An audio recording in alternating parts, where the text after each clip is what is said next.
Hello! If you are familiar with Boss Monster, Brotherwise Games, then I have a game you might be interested in. Overboss, a boss monster adventure. What's it like? How do you play? Let's check it out. So we have a two-player game set up here on the table, and I'm gonna go with the basic first game suggestion. The box comes with, I believe, 10 different types of tiles, but the game suggests that you start with dungeons, forests, graveyards, camps, caves, and swamps. So that's what I'm starting with. And our market is based on, 4 large tiles that are going to end up getting placed on our player mats, and then little minion monsters that come along with them. So ideally, as the way the game works is you're going to draft a tile and monster combo. So, like for example, this cave comes along with this monster. So if you take the cave, you have to take that monster with it. And ideally, you get a monster that matches your particular tile. So for example, this monster here, this little lizard dude, likes to live in the forest, but unfortunately he's not matched up with this forest tile. This skeleton dog looking guy is. And the rules actually give you, what these are. Like, he's an orc, I think, but I'm just going to call him the skeleton dog looking guy because that's easier for me. So we're going to say that, we're just going to put some dice out here to do some marking. We got player 1, player 2.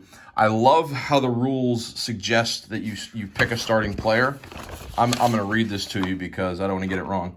You'll need to determine a first player. I recommend choosing the person who has most recently raised a full legion of undead. But if no one is up to that simple task, please feel free to choose randomly. So I'm going to choose randomly that this person is going to get to go first.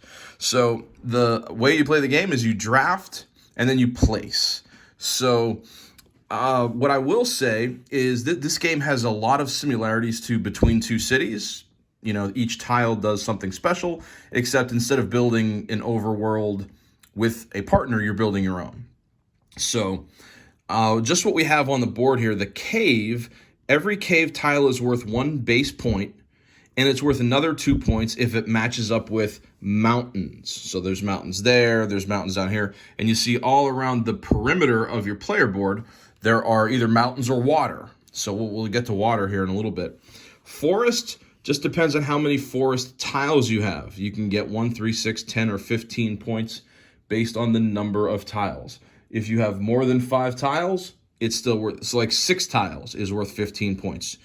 From what the rules state, it doesn't appear like you get going, you get another round of points. It just says 5+. So that's that. For the graveyard, each graveyard is worth the number of points written on the tile. And then these are, you're going for majority. So whoever has the most is going to get 5. Whoever has second most is going to get 2. And then here's another forest. So this player is going to go first. And, he's probably thinking it'd be really nice to get this guy with this monster because that monster would be worth an additional point. But as it is right now, he's going to take this cave and he's going to put the cave right here on the top of his board. And this monster gets put into that cave. So that's his turn. So now for player 2, he gets to, or somebody digs down into the pile, and we have a 2-point graveyard, and then we're going to come out with the original backer bag. That's me, the original backer, and it looks like we have another forest lizard guy. So no matches here. And for player 2, it's kind of an interesting decision, interesting dilemma that he can pick a forest, but I think he's going to try to get into the graveyard business. Now, the graveyard doesn't get you any points for being around the perimeter, so what he might do is pop it right here in the middle, and then this little tree lizard guy is going to hang out in there. So that's his turn. We will replace, and it looks like we have, another cave. And we're going to go to the OG bag. And we have awesome. We have a mini boss. A mini boss is worth 2 points. So he comes with the cave. All right, so I'm going to stop right here and kind of play through the game, and then I can show you guys final scoring.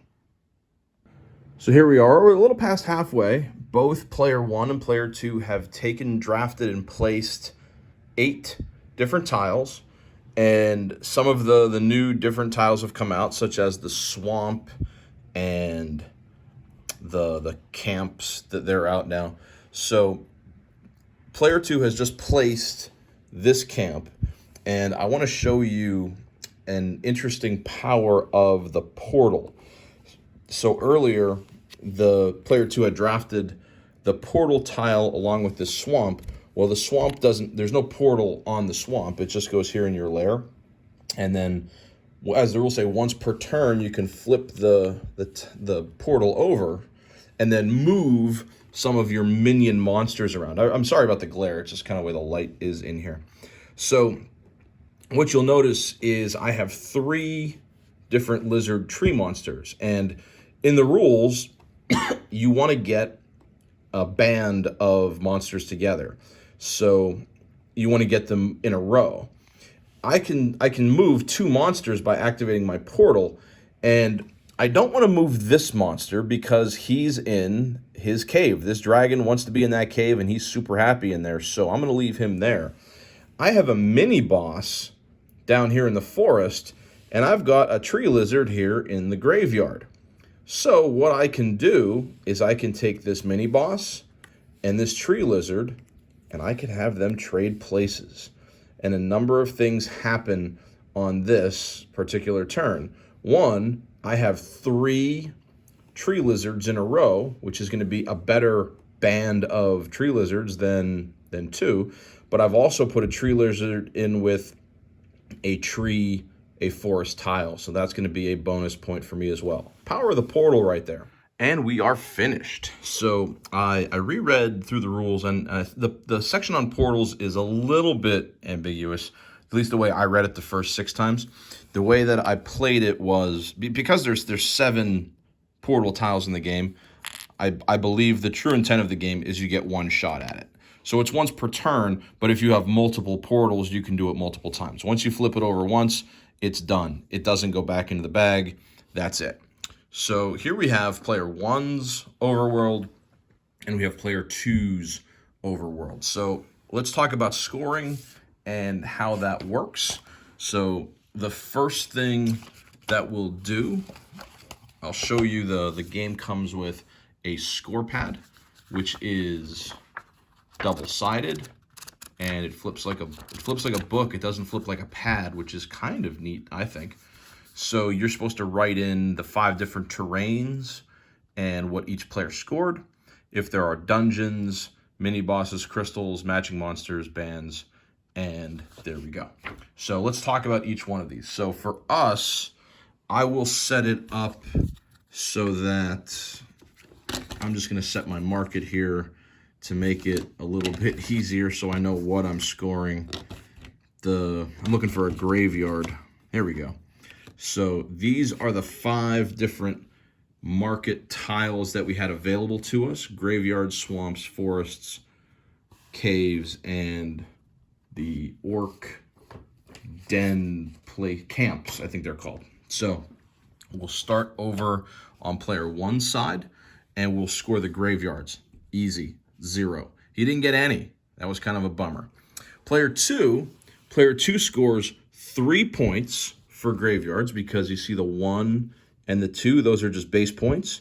And then he will score an additional 5 points because he had the most. Pretty obvious, 2 is greater than 0. And I don't know if the rules specifically say, if, the second, if 2 or more bosses are tied for either first or second, all of them receive that place's points.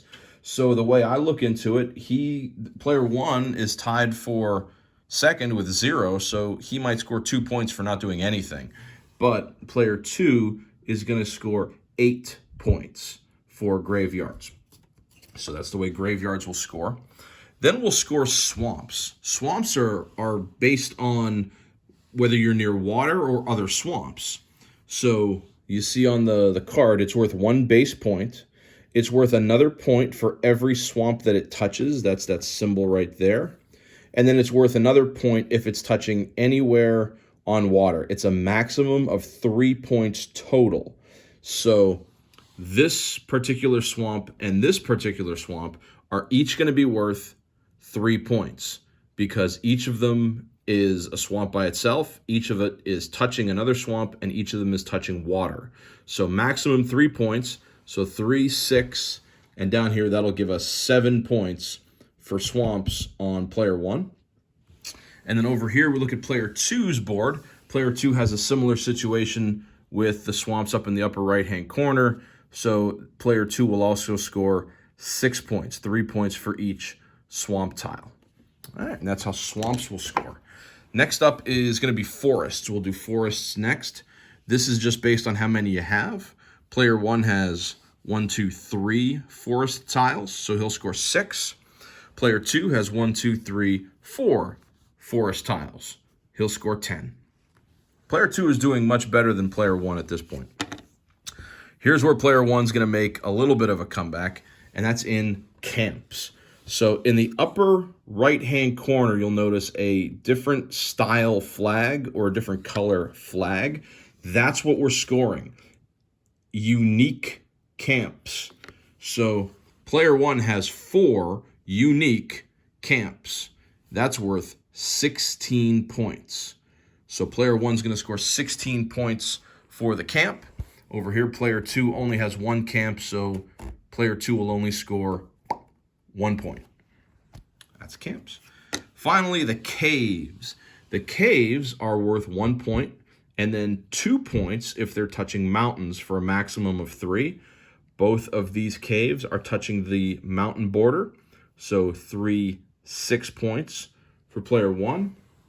And what do you know, same situation, 3, 6 points for player 2. Now, the one thing that player 2 was able to acquire that player 1 did not was the dungeon square. We'll kind of pick this up so you get, there's no glare. This is the dungeon. The dungeon's worth 1 point as a base, and then 1 point for every unique surrounding tile. Now, the border, I don't believe, is a surrounding tile. So the best that you can do if you put it up against the border is 3 points. Well, we have a swamp above, a forest to the left, and a forest down below. There's only 2 unique tiles. So that dungeon in and of itself is going to only be worth 3 points. But still, it's not terrible. You want to get 5 points out of it if you can, but the player 2 that's the tile he left open, and the dungeon was the last tile that came out into the market, so that was the last one that he was able to buy. I'm not sure if it was the smart move. I mean, we passed on a forest because I wanted to show you a dungeon for scoring. A forest would have been a smarter move because it would have been worth 5 points in the forest, but just to show you what it does. So once we get through all of the tiles, the next thing we're going to do is we're going to score the mini bosses. So wherever the mini bosses are, so he has 1, 2, 3 mini bosses, that's worth 6 points. Player 1 was only able to get 1 mini boss, so that's worth 2. Then we will score crystals. Very lucky that one of the crystals came out. Every tile type has an associated crystal. And what the crystal says is you get 1 point for every tile type of that. So this is the cave crystal. You can see from the symbol, it matches up with the cave. This player got 2 caves, so this crystal is worth 2 points. And there were crystals for every other file or every other tile type, but we didn't see them in this game. Matching monsters. Okay, so we're going to look through our board, and we see this dragon is in the cave. That's 1, 2 because this lizard is in the tree. So we have 2 matches over here. And remember, having portals will let you move them around. But since player 2 only got 1 portal, I didn't make this move like I talked about earlier. Now over here, player 1 was able to do much better with matching monsters. He has 2 dragons in the caves, and he has 2 of these orcs in the camps. So he would have a total of 4 points for matching monsters. And then finally for the band. The concept of a band is the number of monsters in a row. And this is where I think player 1 really did an outstanding job. He has 4 camp dragons in a row. 4 in a row is worth 7. He has 1, 2, 3 orcs in a row. That's worth 5. And then he has 2 2s in a row. So like this guy can count for this band and this band as well. So 2 points for a band of 2. 2 points for a band of 2 is 4. 5 points for the band of 3 brings us up to 9 total band points. And then this 7 gives us 16 total points in bands. Pretty cool for player 1. Player 2 was able to get a band of 3. So that's worth 5 points. And it looks like that's it. Yeah. So that's the only band that player 2 was able to put together. And in the advanced game, there are other scorings for the boss as well, which we didn't pull out here in this basic playthrough. But the player with the highest score is the crowned Overboss, most diabolical, most evil, most awesome, however you want to put it. The player with the most points wins the game. And that's Overboss right there. I think this is a very fun game. I'll get that out of the way, review time. I believe that the original Boss Monster card game had a distinct dungeon vibe to it where it gave me like a Castlevania feel as a hero was going from room to room. This game, I believe, was advertised as kind of like The Legend of Zelda. You're out in the overworld trying to be the overboss. And in my little playtest, 2-player, what have you, I got that vibe from it. I liked the different terrain tiles, even if they were the basic ones that the game suggested. I understand why the game suggested them, because scoring became very easy at the end for me. The advanced tiles give you a little bit more in-game powers and in-game abilities, little limitations for your opponents. I think it makes it a little bit more interactive, but save that for your second or third play through. The backside of the player mats are 4x4, so if you want a little bit longer experience, you can go for that as well. You can extend the game. I'm all about games that give you that kind of option, and Overboss is definitely that game. So if this is something that looks interesting to you, by all means, check it out and have fun.